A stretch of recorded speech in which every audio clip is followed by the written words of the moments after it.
Hi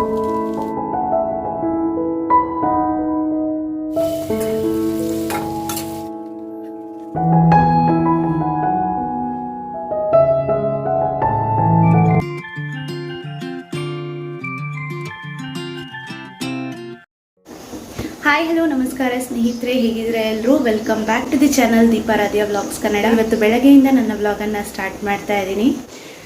so ಅಡುಗೆಗೆ ಏನೇನು ಬೇಕು ಎಲ್ಲ ರೆಡಿ ಮಾಡ್ಕೊಂಡು ಇಟ್ಕೊಂಡ್ಬಿಟ್ಟಿದ್ದೀನಿ. ನೋಡ್ಬೋದು ಇಲ್ಲಿ ರೈಸ್ ಬೇಯ್ತಾ ಇದೆ, ಹಾಗೆಯೇ ಮೊಟ್ಟೆ ಬೇಯಿಸೋಕ್ಕಿಟ್ಟಿದ್ದೀನಿ. ತರಕಾರಿ ಎಲ್ಲ ಏನೇನು ಬೇಕು ಸೊ ಎಲ್ಲ ಕಟ್ ಮಾಡಿಕೊಂಡು ರೆಡಿ ಮಾಡ್ಕೊಂಡು ಇಟ್ಕೊಂಡಿದ್ದೀನಿ. ಇದು ದೋಸೆಗೆ ಅಕ್ಕಿ ನಿನ್ನೆ ರಾತ್ರಿ ನೆನೆ ಹಾಕಿರೋದು.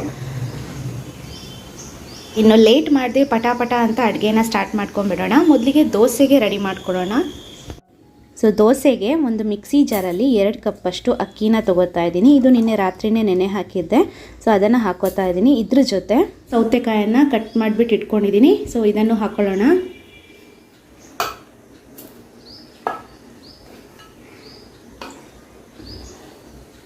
ಒಂದು ಸ್ವಲ್ಪ ತೆಂಗಿನಕಾಯಿ, ನೀವು ಕಟ್ ಮಾಡಿರೋದು ಹಾಕೋಬೋದು, ಇಲ್ಲ ತೆಂಗಿನಕಾಯಿ ತುರಿನೂ ಹಾಕೋಬೋದು. ರುಚಿಗೆ ತಕ್ಕಷ್ಟು ಉಪ್ಪು, ನಾನಿಲ್ಲಿ 1 ಟೀ ಸ್ಪೂನಷ್ಟು ಉಪ್ಪನ್ನು ಹಾಕೋತಾ ಇದ್ದೀನಿ. ಹಾಗೆಯೇ ನಿಮಗೆ ಎಷ್ಟು ಸ್ವೀಟ್ ಬೇಕು ಅಂತ ನೋಡಿಕೊಂಡು ಬೆಲ್ಲದ ಪೌಡ್ರನ್ನು ಆ್ಯಡ್ ಮಾಡ್ಕೊಳ್ಳಿ. ನಾನಿಲ್ಲಿ 3 ರಿಂದ 4 ಟೀ ಸ್ಪೂನಷ್ಟು ಬೆಲ್ಲದ ಪೌಡ್ರನ್ನು ಆ್ಯಡ್ ಮಾಡ್ಕೋತಾ ಇದ್ದೀನಿ. ಈ ದೋಸೆ ಒಂದು ಸ್ವಲ್ಪ ಸ್ವೀಟಾಗಿ ಚೆನ್ನಾಗಿರುತ್ತೆ. ಜೊತೆಗೆ 2 ರಿಂದ 3 ಏಲಕ್ಕಿ. ಈಗ ಇದಿಷ್ಟನ್ನು ನಾವು ರುಬ್ಕೋಬೇಕು. ನೀರೇನೋ ಹಾಕೋ ಅವಶ್ಯಕತೆ ಇಲ್ಲ, ಯಾಕಂದರೆ ಸೌತೆಕಾಯಲ್ಲೇ ನೀರಿರೋದ್ರಿಂದ ಅದು ಗ್ರೈಂಡ್ ಮಾಡೋ ಟೈಮಲ್ಲಿ ನೀರು ಬಿಟ್ಕೊಳ್ಳುತ್ತೆ. ಹಾಗೆಯೇ ಈ ದೋಸೆ ಸ್ವಲ್ಪ ಸ್ವೀಟ್ ಇರುತ್ತಲ್ವ, ಇದಕ್ಕೆ ಖಾರ ಚಟ್ನಿ ಇದ್ದರೆ ತುಂಬ ಚೆನ್ನಾಗಿರುತ್ತೆ. ಸೊ ಅದಕ್ಕೆ ಇವಾಗ ಚಟ್ನಿಗೆ ರೆಡಿ ಮಾಡ್ಕೋತಾ ಇದ್ದೀನಿ. ಮೊದಲು ಒಂದು ಮಿಕ್ಸಿ ಜಾರ್ಗೆ ನಾನೊಂದು ಸ್ವಲ್ಪ ತೆಂಗಿನಕಾಯಿ ಕಟ್ ಮಾಡಿರೋದು ಹಾಕೋತಾ ಇದ್ದೀನಿ. ಇದಕ್ಕೆ 1 ಇಂಚಷ್ಟು ಶುಂಠಿ, 3 ರಿಂದ 4 ಹಸಿರು ಮೆಣಸಿನ್ಕಾಯಿ, ಆಮೇಲೆ ಒಂದು ಸ್ವಲ್ಪ ಕರಿಬೇವು, ಉಪ್ಪು, ಇದಿಷ್ಟನ್ನು ಹಾಕ್ಕೊಂಡು ಇದ್ರ ಜೊತೆ ಸ್ವಲ್ಪ ನೀರನ್ನು ಹಾಕ್ಕೊಂಡು ನುಣ್ಣಗೆ ರುಬ್ಕೊಳ್ಳಿ. ನಮ್ಮದು ಚಟ್ನಿ ರೆಡಿಯಾಗೇ ಬಿಡುತ್ತೆ. ನೀವು ಖಾರ ಜಾಸ್ತಿ ಬೇಕು ಅಂದರೆ ಜಾಸ್ತಿ ಹಸಿರು ಮೆಣಸಿನ್ಕಾಯಿನ ಬೇಕಾದರೆ ಹಾಕೋಬೋದು. ಹಾಗೆಯೇ ಇಲ್ಲಿ ನಮ್ಮ ದೋಸೆ ಹಿಟ್ಟು ಕೂಡ ರೆಡಿಯಾಗಿದೆ. ಈ ಕನ್ಸಿಸ್ಟೆನ್ಸಿ ನೀರು ದೋಸೆ ಕನ್ಸಿಸ್ಟೆನ್ಸಿ ಇರಬೇಕು. ನೋಡ್ಬೋದು ನೀವು, ನೀರು ದೋಸೆ ಹಿಟ್ಟಿರುತ್ತಲ್ವ, ಸೊ ಆ ಥರ ಮಾಡಿಬಿಟ್ಟು ಇದನ್ನು ನೀರು ದೋಸೆ ಥರನೇ ಹಾಕ್ಕೊಳ್ಳೋದು. ತುಂಬ ಚೆನ್ನಾಗಿರುತ್ತೆ ಇದರ ಟೇಸ್ಟು. ಖಂಡಿತವಾಗ್ಲೂ ಒಂದ್ಸಲ ನೀವು ಕೂಡ ಟ್ರೈ ಮಾಡಿ. ಮಕ್ಕಳು ಟಿಫಿನ್ ಬಾಕ್ಸ್ಗೆಲ್ಲ ಹಾಕ್ಬಿಟ್ಟು ಕಳಿಸ್ಬೋದು. ನಿಮಗೆ ನೀರು ದೋಸೆ ಥರ ಬೇಡ ಅಂದರೆ ನೀವು ಹಿಟ್ಟನ್ನು ಒಂದು ಸ್ವಲ್ಪ ಗಟ್ಟಿ ಇಟ್ಕೊಂಡು ದಪ್ಪ ದೋಸೆ ಕೂಡ ಹಾಕ್ಕೊಂಡು ತಿನ್ಬೋದು. ಸೊ ಬ್ರೇಕ್ಫಾಸ್ಟ್ ಎಲ್ಲ ರೆಡಿ ಆದಮೇಲೆ ನಾನು ಇವಾಗ ಮಧ್ಯಾಹ್ನ ಲಂಚ್ಗೆ ರೆಡಿ ಮಾಡ್ಕೋತಾ ಇದ್ದೀನಿ. ಮಧ್ಯಾಹ್ನದ ಅಡುಗೆನೂ ನಾನು ಬೆಳಗ್ಗೆನೇ ಮಾಡಿಬಿಡ್ತೀನಿ, ಯಾಕಂದರೆ ನನ್ನ ಹಸ್ಬೆಂಡ್ ಲಂಚ್ ಬಾಕ್ಸ್ ತೊಗೊಂಡು ಹೋಗ್ತಾರೆ. ಸೊ ಅದರಿಂದ ಇದಕ್ಕೆ ಇವಾಗ ಕುಂಬಳಕಾಯಿ ಸಾಂಬಾರು ಮಾಡೋಣ ಅಂತ ಒಂದು ಪಾತ್ರೆಯಲ್ಲಿ ಕಟ್ ಮಾಡಿರುವಂತಹ ಕುಂಬಳಕಾಯಿ, ಸ್ವಲ್ಪ ನೀರು, ಅರಿಶಿನ ಹಾಗೆಯೇ ಉಪ್ಪನ್ನು ಹಾಕಿಬಿಟ್ಟು ಇದನ್ನು ಬೇಯಿಸ್ಕೋಬೇಕು. ಇನ್ನೊಂದು ಕಡೆ ಮಸಾಲೆಗೂ ರೆಡಿ ಮಾಡ್ಕೊಳ್ಳೋಣ. ಮೊದಲು ಒಂದು ಬಾಣಲೆಗೆ ಒಂದು ಸ್ವಲ್ಪ ಎಣ್ಣೆ ಹಾಕ್ಕೊಳ್ಳಿ. ಇದರಲ್ಲಿ 3 ರಿಂದ 4 ಕೆಂಪು ಮೆಣಸನ್ನು ಹಾಕ್ಕೊಂಡು ಹುರ್ಕೊಂಡು ಇದನ್ನು ಸೈಡ್ಗೆ ಎತ್ತಿಟ್ಕೊಳ್ಳೋಣ. ಈಗ ಅದೇ ಬಾಣಲೆಗೆ ಒಂದು 2 ಟೀ ಸ್ಪೂನಷ್ಟು ಕೊತ್ತಂಬರಿ ಬೀಜ, ಅರ್ಧ ಟೀ ಸ್ಪೂನಷ್ಟು ಜೀರಿಗೆ, 1 ಟೀ ಸ್ಪೂನಷ್ಟು ಉದ್ದಿನಬೇಳೆ, 8 ರಿಂದ 10 ಮೆಂತ್ಯಕಾಳು, ಸ್ವಲ್ಪ ಹಿಂಗು, ಕರಿಬೇವು, ಹಾಗೆಯೇ ಒಂದು 2 ಸ್ಪೂನಷ್ಟು ತೆಂಗಿನಕಾಯನ್ನು ಹಾಕ್ಕೊಂಡು ಇದನ್ನು ಚೆನ್ನಾಗಿ ಫ್ರೈ ಮಾಡ್ಕೊಳ್ಳಿ.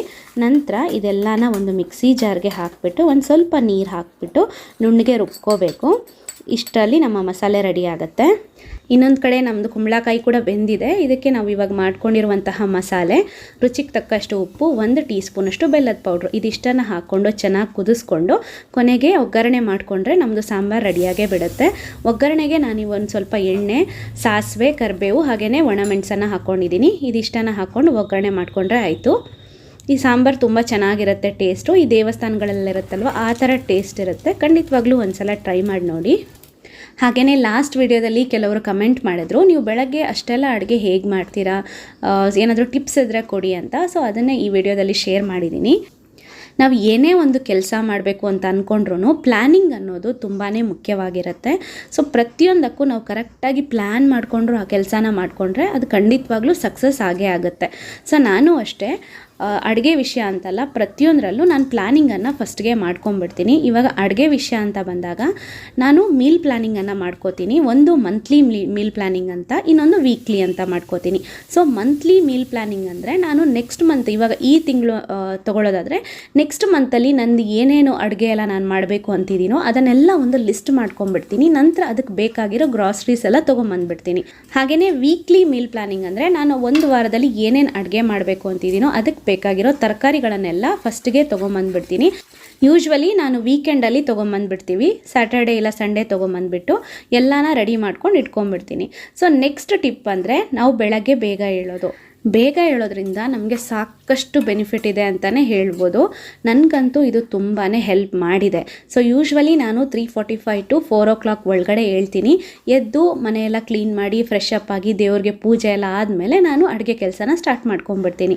ಫಸ್ಟ್ಗೆ ಎಲ್ಲನ ಪ್ಲ್ಯಾನ್ ಮಾಡ್ಕೊಂಡು ಇಟ್ಕೊಂಡಿರೋದ್ರಿಂದ ಬೆಳಗ್ಗೆ ಎದ್ದು ಕನ್ಫ್ಯೂಷನ್ಸ್ ಅಂತ ಇರಲ್ಲ. ಏನು ಮಾಡೋದು, ಮಧ್ಯಾಹ್ನಕ್ಕೆ ಏನು ಮಾಡಲಿ, ಬೆಳಗ್ಗೆ ತಿಂಡಿಗೆ ಏನು ಮಾಡಲಿ, ಈ ಥರ ಯಾವ ಕನ್ಫ್ಯೂಷನ್ಸ್ ಕೂಡ ಇರಲ್ಲ. ಸೊ ಆರಾಮಾಗಿ ನಮ್ಮ ಅಡುಗೆನ ನಾವು ಸ್ಟಾರ್ಟ್ ಮಾಡ್ಕೊಂಡು ಹೋಗ್ಬೋದು. ಇನ್ನು ಕೆಲಸಕ್ಕೆ ಹೋಗೋ ಲೇಡೀಸ್ ಏನು ಮಾಡ್ಬೋದು ಅಂದರೆ ಪ್ರೀವಿಯಸ್ ಡೇ ನೈಟೇ ನೀವು ನಿಮಗೆ ನೆಕ್ಸ್ಟ್ ಡೇಗೆ ಬೇಕಾಗಿರೋ ತರಕಾರಿ ಎಲ್ಲ ಏನಿರುತ್ತೆ ಸೊ ಅದನ್ನು ನೀಟಾಗಿ ಕಟ್ ಮಾಡ್ಕೊಂಡು ಎತ್ತಿಟ್ಕೋಬೋದು. ಸೊಪ್ಪು ಬಿಡಿಸ್ಕೊಳ್ಳೋದು, ಇಲ್ಲ ಕ್ಯಾಬೇಜನ್ನು ಕಟ್ ಮಾಡ್ಕೊಂಡು ಇಟ್ಕೋಬೋದು, ಕಾಲಿಫ್ಲವರು ಇದನ್ನೆಲ್ಲ ರೆಡಿ ಮಾಡ್ಕೊಂಡು ಇಟ್ಕೊಳ್ಳೋದು. ಸೊ ಈ ಥರದನ್ನು ನೀವು ಪ್ರೀವಿಯಸ್ ಡೇನೇ ಎಲ್ಲ ರೆಡಿ ಮಾಡ್ಕೊಂಡು ಇಟ್ಕೊಂಡ್ಬಿಟ್ರೆ ನಿಮಗೆ ಬೆಳಗ್ಗೆ ಕ್ವಿಕ್ಕಾಗಿ ಅಡುಗೆ ಮಾಡೋಕ್ಕೂ ಇದು ಹೆಲ್ಪ್ ಆಗುತ್ತೆ. ಹಾಗೆಯೇ ಕೆಲಸಕ್ಕೆ ಹೋಗೋ ಲೇಡೀಸ್ ಏನು ಮಾಡ್ಬೋದು ಅಂದರೆ ಕೆಲವೊಂದು ಮಿಕ್ಸ್ಗಳನ್ನು ರೆಡಿ ಮಾಡ್ಕೊಂಡು ಇಟ್ಕೋಬೋದು. ಈ ದೋಸೆ ಹಿಟ್ಟಿರ್ಬೋದು ಅಥವಾ ಕೆಲವೊಂದು ಮಸಾಲೆಗಳು, ಇದನ್ನೆಲ್ಲ ಫಸ್ಟಿಗೆ ನೀವು ರೆಡಿ ಮಾಡ್ಕೊಂಡು ಇಟ್ಕೊಂಡ್ಬಿಟ್ರೆ ಅಡುಗೆ ಮಾಡೋವಾಗ ನಿಮಗೆ ಜಾಸ್ತಿ ಟೈಮ್ ತೊಗೊಳ್ಳಲ್ಲ, ತುಂಬ ಕ್ವಿಕ್ಕಾಗಿ ನಿಮಗೆ ಇದು ಅಡುಗೆ ಮಾಡೋಕ್ಕೆ ತುಂಬಾ ಹೆಲ್ಪ್ ಮಾಡುತ್ತೆ. ಇನ್ನು ಮೀಲ್ ಪ್ಲ್ಯಾನಿಂಗ್ ಯಾವ ಥರ ಮಾಡ್ಕೋಬೋದು ಅಥವಾ ಮಿಕ್ಸ್ಗಳನ್ನು ಯಾವ ಥರ ಮಾಡ್ಕೊಳ್ಳೋದು ಅನ್ನೋ ಬಗ್ಗೆ ಡೀಟೇಲ್ ವಿಡಿಯೋನ ನಾನು ನೆಕ್ಸ್ಟ್ ಯಾವತ್ತಾದರೂ ಶೇರ್ ಮಾಡ್ತೀನಿ. ಸೊ ಹಾಗೆಯೇ ಲಾಸ್ಟ್ ವಿಡಿಯೋದಲ್ಲಿ ಕ್ಯಾಬೇಜ್ ಬೋಂಡನ ಯಾವ ಥರ ಮಾಡೋದು ರೆಸಿಪಿ ಶೇರ್ ಮಾಡಿ ಅಂತ ಕೆಲವರು ಕಮೆಂಟ್ ಮಾಡಿದ್ರು. ಮೊದಲು ಒಂದು ಮಿಕ್ಸಿಂಗ್ ಬೌಲ್ ತೊಗೊಳ್ಳಿ, ಇದಕ್ಕೆ ಕಟ್ ಮಾಡಿರುವಂತಹ ಕ್ಯಾಬೇಜನ್ನು ಹಾಕೋತಾ ಇದ್ದೀನಿ. ಹಾಗೆಯೇ ಅರ್ಧ ಕಪ್ಪಷ್ಟು ಕಟ್ ಮಾಡಿರುವಂತಹ ಈರುಳ್ಳಿ, 5ರಿಂದ 6 ಹಸಿರು ಮೆಣಸಿನ್ಕಾಯಿ, 1 ಇಂಚಷ್ಟು ಶುಂಠಿ, 1 ಹಿಡಿ ಕೊತ್ತಂಬರಿ ಸೊಪ್ಪು, ಒಂದು ಸ್ವಲ್ಪ ಕರಿಬೇವು, ಇದನ್ನೆಲ್ಲ ಸಣ್ಣಗೆ ಹೆಚ್ಕೊಂಡು ಹಾಕೋಬೇಕು. ಇದ್ರ ಜೊತೆ 1 ಟೀ ಸ್ಪೂನಷ್ಟು ಜೀರಿಗೆ, 1 ಟೀ ಸ್ಪೂನಷ್ಟು ಕೊತ್ತಂಬರಿ ಬೀಜದ ಪೌಡ್ರು, 1 ಟೀ ಸ್ಪೂನಷ್ಟು ಚಿಲ್ಲಿ ಪೌಡ್ರು, ಹಾಗೆಯೇ ಒಂದು ಸ್ವಲ್ಪ ಹಿಂಗು, ರುಚಿಗೆ ತಕ್ಕಷ್ಟು ಉಪ್ಪು, ಇದ್ರ ಜೊತೆ 1 ಕಪ್ಪಷ್ಟು ಕಡಲೆ ಹಿಟ್ಟು, ಇದಿಷ್ಟನ್ನು ಹಾಕ್ಕೊಂಡು ಚೆನ್ನಾಗಿ ಮಿಕ್ಸ್ ಮಾಡ್ಕೊಳ್ಳಿ. ಇದಕ್ಕೆ ಅಕ್ಕಿ ಹಿಟ್ಟು ಕೂಡ ಹಾಕೋಬೋದು. ನನ್ನ ಹತ್ರ ಅಕ್ಕಿ ಹಿಟ್ಟು ಇರಲಿಲ್ಲ, ಸೊ ಅದಕ್ಕೆ 1 ಚಿಟಕಿಯಷ್ಟು ನಾನು ಅಡುಗೆ ಸೋಡಾನ ಹಾಕ್ಕೊಂಡಿದ್ದೀನಿ. ಸ್ಟಾರ್ಟಿಂಗಲ್ಲಿ ನೀರು ಆ್ಯಡ್ ಮಾಡೋಕ್ಕೆ ಹೋಗಬೇಡಿ, ನೀರು ಆ್ಯಡ್ ಮಾಡದೆ ಹಾಗೇ ನಾವು ಇದನ್ನು ಚೆನ್ನಾಗಿ ಮಿಕ್ಸ್ ಮಾಡ್ಕೋಬೇಕು. ಕಡಲೆ ಹಿಟ್ಟು ಕಮ್ಮಿ ಆದರೆ ಆಮೇಲೆ ಹಾಕೋಬೋದು. ಎಲ್ಲ ಚೆನ್ನಾಗಿ ಮಿಕ್ಸ್ ಆದಮೇಲೆ ಬೇಕಾದರೆ ನೀರನ್ನು ಹಾಕೋಬೋದು. ನಂತರ ಇದಕ್ಕೆ ನಾನೊಂದು 2 ಟೀ ಸ್ಪೂನಷ್ಟು ಚಿರೋಟಿ ರವೆನ ಹಾಕೋತಾ ಇದ್ದೀನಿ. ಇದು ಹಾಕೊಳ್ಳೋದ್ರಿಂದ ಬೋಂಡ ತುಂಬ ಗರಿಗರಿಯಾಗಿ ಬರುತ್ತೆ. ಇದರ ಕನ್ಸಿಸ್ಟೆನ್ಸಿ ಈ ಥರ ಇರಬೇಕು ನೋಡಿ, ಗಟ್ಟಿಯಾಗಿ ಕಲಿಸ್ಕೋಬೇಕು, ನೀರು ಇರಬಾರ್ದು. ಆಮೇಲೆ ಇದು ಕಲಿಸ್ಕೊಂಡ ತಕ್ಷಣವೇ ನಾವು ಇದನ್ನು ಬೋಂಡ ಮಾಡ್ಕೊಂಬಿಡ್ಬೇಕು. ಒಂದು ಸ್ವಲ್ಪ ಹೊತ್ತು ಹಾಗೆ ಇಟ್ಬಿಟ್ರೆ ಹಿಟ್ಟು ನೀರಾಗ್ತಾ ಬರುತ್ತೆ, ಯಾಕಂದರೆ ಈರುಳ್ಳಿ ನೀರು ಬಿಡುತ್ತಲ್ವ, ಸೊ ಹಿಟ್ಟು ನೀರಾಗುತ್ತೆ. ಸೊ ಇಮಿಡಿಯೇಟ್ಲಿ ಕಲಿಸ್ಕೊಂಡು ಹಾಗೇ ಬೋಂಡ ಮಾಡ್ಕೊಂಬಿಡಬೇಕು. ಹಾಗೆಯೇ ಫ್ಲೇಮ್ ಯಾವಾಗಲೂ ಲೋ ಟು ಮೀಡಿಯಮ್ ಫ್ಲೇಮಲ್ಲಿ ಇರೋ ಥರ ನೋಡ್ಕೊಳ್ಳಿ, ಇಲ್ಲಾಂದರೆ ಒಳಗಡೆ ಹಸಿಯಾಗೇ ಇರುತ್ತೆ, ಸರಿಯಾಗಿ ಬೆಂದಿರಲ್ಲ. ಸೊ ಅದರಿಂದ ಲೋ ಟು ಮೀಡಿಯಮ್ ಫ್ಲೇಮಲ್ಲಿ ಇಟ್ಕೊಂಡು ಇದನ್ನು ಚೆನ್ನಾಗಿ ಕಾಯಿಸ್ಕೋಬೇಕು. ನೀವು ನೋಡ್ಬೋದು ಎಷ್ಟು ಗರಿಗರಿಯಾಗಿ ಬಂದಿದೆ ಅಂತ, ಟೇಸ್ಟೂ ಚೆನ್ನಾಗಿರುತ್ತೆ ಇದರದ್ದು. ಖಂಡಿತವಾಗ್ಲೂ ಒಂದ್ಸಲ ಟ್ರೈ ಮಾಡಿ. ಇದಿಷ್ಟ ಆದರೆ ನನ್ನ ಅಡುಗೆ ಎಲ್ಲ ಕಂಪ್ಲೀಟ್ ಆಗುತ್ತೆ. ಸೊ ಇದನ್ನೆಲ್ಲ ಬೇರೆ ಪಾತ್ರೆಗೆ ಹಾಕ್ಬಿಟ್ಟು ಎತ್ತಿಟ್ಕೋತಾ ಇದ್ದೀನಿ. ಇಷ್ಟ ಆದರೆ ನನ್ನ ಅಡುಗೆ ಕೆಲಸ ಎಲ್ಲ ಕಂಪ್ಲೀಟ್ ಆಯಿತು. ಇನ್ನು ಕಿಚನ್ ಕ್ಲೀನಿಂಗನ್ನು ಸ್ಟಾರ್ಟ್ ಮಾಡ್ಕೊಂಡ್ಬಿಡ್ತೀನಿ. ಕಿಚನ್ಗೆ ಫಸ್ಟ್ಗೆ ಸ್ಟವ್, ಆಮೇಲೆ ಕಿಚನ್ ಸ್ಲ್ಯಾಬ್ ಇದನ್ನೆಲ್ಲ ನೀಟಾಗಿ ಸೋಪ್ ಹಾಕ್ಬಿಟ್ಟು ತೊಳೆದು ಕ್ಲೀನ್ ಮಾಡ್ಕೊಂಡ್ಬಿಡ್ತೀನಿ. ನಂತರ ನಾನು ಪಾತ್ರೆ ತೊಳೆಯೋದಿರುತ್ತಲ್ವ, ಸೊ ಅದನ್ನು ಮಾಡ್ಕೋತೀನಿ. ನಾನು 2 ಸಲ ಕಿಚನ್ ಕ್ಲೀನಿಂಗ್ ಮಾಡ್ತೀನಿ. ಒಂದು ಬೆಳಗ್ಗೆ ಅಡುಗೆ ಎಲ್ಲ ಆದಮೇಲೆ ಎಲ್ಲ ಕ್ಲೀನ್ ಮಾಡಿಕೊಂಡು ಪಾತ್ರೆ ಎಲ್ಲ ತೊಳೆದು ಫುಲ್ ನೀಟಾಗಿ ಇಡೋ ಥರ ನೋಡ್ಕೋತೀನಿ. ನೆಕ್ಸ್ಟು ಇನ್ನೊಂದು ರಾತ್ರಿ ಮಲ್ಗೋಕ್ಕಿಂತ ಮುಂಚೆ ಎಲ್ಲ ಒಂದು ಸಲ ಕಿಚನ್ ಎಲ್ಲ ನೀಟಾಗಿ ಕ್ಲೀನ್ ಮಾಡಿಕೊಂಡು ನಂತರ ಮಲ್ಕೋತೀನಿ. ಸೊ ಅಡುಗೆ ಎಲ್ಲ ಮಾಡಿ ಇಲ್ಲಿ ಸೈಡಲ್ಲಿ ಇಟ್ಬಿಟ್ಟಿದ್ದೀನಿ, ಬೇರೆ ಪಾತ್ರೆಗೆ ಹಾಕಿಬಿಟ್ಟು. ಹಾಗೆಯೇ ಇವಾಗ ನಂದು ಕಿಚನ್ ಕ್ಲೀನಿಂಗ್ ಕೂಡ ಆಯಿತು. ಸ್ಟವ್ ಎಲ್ಲ ನೀಟಾಗಿ ಕ್ಲೀನ್ ಮಾಡಿದ್ದಾಯಿತು, ನೀವು ನೋಡ್ಬೋದು ಫುಲ್ಲು. ಆಮೇಲೆ ಪಾತ್ರೆ ಎಲ್ಲ ತೊಳೆದು ವಾಶ್ ಬೇಸನೆಲ್ಲ ಕ್ಲೀನ್ ಮಾಡಿದ್ದಾಯಿತು. ಸೊ ಇದಿಷ್ಟು ಕೆಲಸ ಆದರೆ ನನ್ನ ಅಡುಗೆ ಕೆಲಸ ಎಲ್ಲ ಕಂಪ್ಲೀಟ್ ಆಗುತ್ತೆ. ಕಿಚನ್ ಫುಲ್ಲು ಕ್ಲೀನಾಗಿತ್ತು ಅಂದರೆ ಅದು ಒಂದು ನೋಡೋಕ್ಕೆ ಒಂದು ಖುಷಿ ಅಲ್ವಾ. ಸೊ ನನಗೆ ಯಾವಾಗಲೂ ಕಿಚನ್ ಮೆಸ್ಸಿದ್ರೆ ಅಷ್ಟು ಇಷ್ಟ ಆಗಲ್ಲ, ಯಾವಾಗಲೂ ಕ್ಲೀನ್ ನೀಟಾಗಿರಬೇಕು. ಸೊ ಇದು ನನ್ನ ಡಿಮಾರ್ಟ್ ಶಾಪಿಂಗು. ಸೊ ಮೊನ್ನೆ ರಾತ್ರಿಗೆ ಹೋಗ್ಬಿಟ್ಟು ತೊಗೊಂಬಂದ್ವಿ. ಬಟ್ ಏನಂದರೆ ಎತ್ತಿಡೋಕ್ಕೆ ಟೈಮ್ ಇರಲಿಲ್ಲ. ನಿನ್ನೆ ರಾತ್ರಿಗೆಲ್ಲ ತೆಗೆದು ಟೇಬಲಲ್ಲಿ ಮೇಲೆ ಇಟ್ಬಿಟ್ಟೆ. ಇವತ್ತೆಲ್ಲ ಜೋಡಿಸಿಡಬೇಕು. ಸೊ ಏನೇನು ತೊಗೊಂಬಂದಿದ್ದೀನಿ ಅಂತ ತೋರಿಸ್ತೀನಿ. ಬಿಸ್ಕಿಟ್ ಒಂದು 2 ಪ್ಯಾಕೆಟ್ ತೊಗೊಂಬಂದಿದ್ದೀನಿ. ಆಮೇಲೆ ಇದೊಂದು ಚಿಕ್ಕದೊಂದು ಇಡ್ಲಿ ಪಾತ್ರೆ, ಮಿನಿ ಇಡ್ಲಿದು. ನನ್ನ ಮಗಳ ಸ್ಕೂಲಲ್ಲಿ ಎಲ್ಲ ತೊಗೊಂಬರ್ತಾರಂತೆ. ಸೊ ಕೇಳ್ತಾ ಇದ್ಲು ಅದು ನನಗೂ ಆ ಥರ ಮಾಡಿಕೊಡು ಅಂತ. ಸೊ ಅದಕ್ಕೋಸ್ಕರ ಇದೊಂದು ಪ್ಲೇಟ್ ತೊಗೊಂಡೆ. ಹಾಗೆಯೇ ಇದು ಬಾಟಲ್ ಕ್ಲೀನ್ ಮಾಡೋದು ನೋಡಿ, ಈ ಥರ ಬ್ರಷ್ ಥರ ಇತ್ತು, ಇದೊಂದು ತೊಗೊಂಡೆ. ಆಮೇಲೆ ಇದು ಸ್ಯಾಂಡ್ವಿಚ್ ಮೇಕರು ತುಂಬ ಚೆನ್ನಾಗಿದೆ, ಇದನ್ನು ತೊಗೊಂಡೆ. ಹಳೇದೊಂದಿತ್ತು, ಅದು ಆಮೇಲೆ ತುಂಬ ಟೈಮ್ ಆಯ್ತು ಅದು ತೊಗೊಂಡು. ಸೊ ಅದಕ್ಕೆ ಬೇಡ ಅಂತ ಚೇಂಜ್ ಮಾಡೋಣ ಅಂತ. ಹಾಗೆಯೇ ಇಲ್ಲಿ ಗರಂ ಮಸಾಲ ಆಯಿತು, ಇದು ಬೈ 1 get 1 ಫ್ರೀ. ಚಿಕ್ಕ ಪ್ಯಾಕೆಟ್ ತೊಗೊಂಬಂದಿದ್ದೀನಿ ಅರ್ಜೆಂಟಿಗೆ ಬೇಕಾಗಿದ್ರೆ ಅಂತ. ಇಲ್ಲಾಂದರೆ ನಾನು ಮನೆಯಲ್ಲೇ ಎಲ್ಲ ಮಾಡ್ಕೊಂಡಿರ್ತೀನಿ. ಬಟ್ ಕೆಲವೊಂದು ಸಲ ಏನಾಗುತ್ತೆ ಅಂದರೆ ಮಾಡ್ಕೊಳ್ಳೋಕೆ ಟೈಮ್ ಇಲ್ಲ ಅಂದಾಗ ನಾನು ಈ ಥರ ಪೌಡರನ್ನು ಯೂಸ್ ಮಾಡ್ಕೋತೀನಿ, ಪ್ಯಾಕೆಟ್ ಪೌಡರು. ಆಮೇಲೆ ಟೂತ್ ಪೇಸ್ಟು, ಆಮೇಲೆ ಇದು ಯೂನಿಫಾರ್ಮ್ ಎಲ್ಲ ವಾಶ್ ಮಾಡೋಕ್ಕೆ ಅಂತ.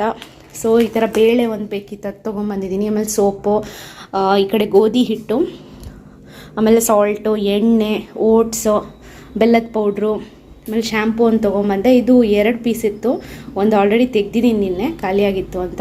ಹಾಗೆಯೇ ಇದು ನೆಲ ಒರೆಸೋಕ್ಕೆ ಲಿಕ್ವಿಡು, ಕಂಫರ್ಟ್ ತೊಗೊಂಬಂದೆ, ಈರಿಯಲ್ಲು, ಆಮೇಲೆ ಹಾರ್ಪಿಕ್ಕು, ಪ್ರಿಲ್ಲು, ಈ ಥರದ್ದೆಲ್ಲ ಏನೇನು ಜಾಸ್ತಿ. ಇದು ಬೇಳೆ ತೊಗೊಂಬಂದಿದೆ, ಒಂದು 2 kg ತನಕ ಇದೆ ಇದರಲ್ಲಿ ತೊಗರಿಬೇಳೆ.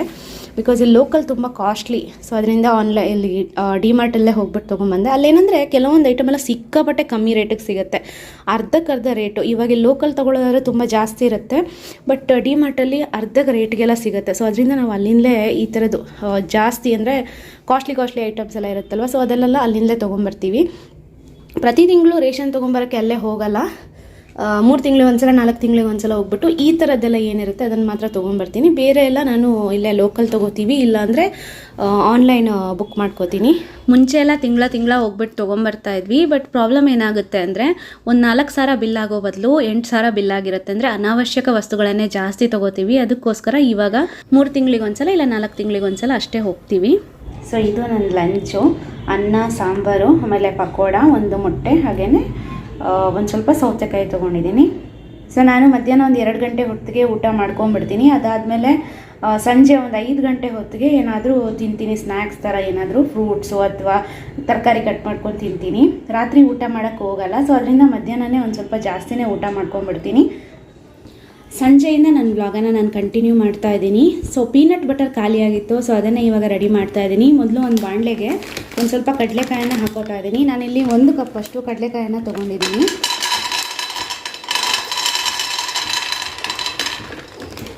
ಇದನ್ನು ನಾವು ಹುರ್ಕೋಬೇಕು.